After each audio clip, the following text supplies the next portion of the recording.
This is a video for retest, test number 2, exponential growth and decay, natural log, and logarithmic functions. This is problem number 1. We're going to graph y equals 2 to the power of x plus 3 minus 6.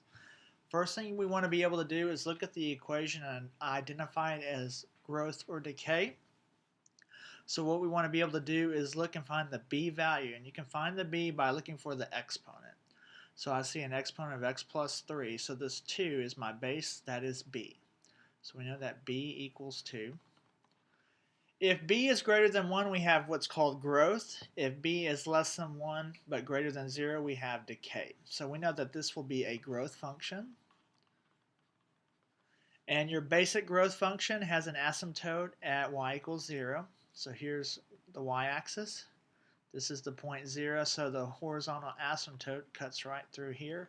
It just happens to be the x-axis. When we graph growth and decay, we use 2 points. We use the point 0, 1 and 1b. So I'm going to plot those 2 points. 0, 1 is right here, and 1b, our b is 2, so I'm going to plot the point 1, 2. Now an asymptote's a line the graph approaches but will never touch or cross, so the graph goes something like this. And growth will rise from left to right, decay falls from left to right. So we have our growth function. Now what we need to do is look at the h and the k values. H will move the graph left to right. H is also a liar, so you can find the h by looking at the exponent. We have this plus 3. But it's a liar. I know it's really a minus 3, so this is going to go left 3.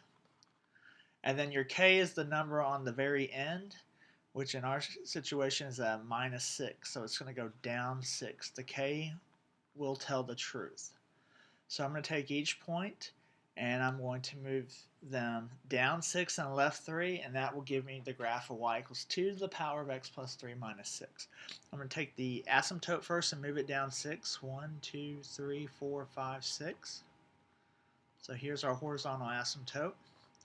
Take the point 0, 1, move it down 6. 1, 2, 3, 4, 5, 6, and then it'll go left 3. 1, 2, 3.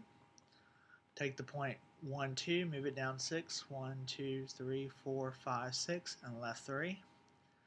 Connect the two dots, and that's our graph. The horizontal asymptote is the line y equals negative 6. The domain and the range would be the left and the right values for x. Now if you go to the left, there's an arrow. It means it keeps going left. That would be negative infinity on the x-axis.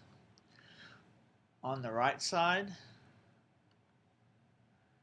there's an arrow that keeps going to the right. That would be positive infinity.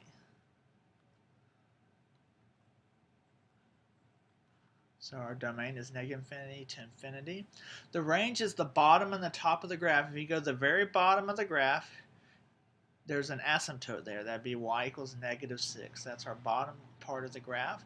And if you go to the top, there's an arrow. It keeps going up. If you keep going up on the y-axis, that goes towards positive infinity.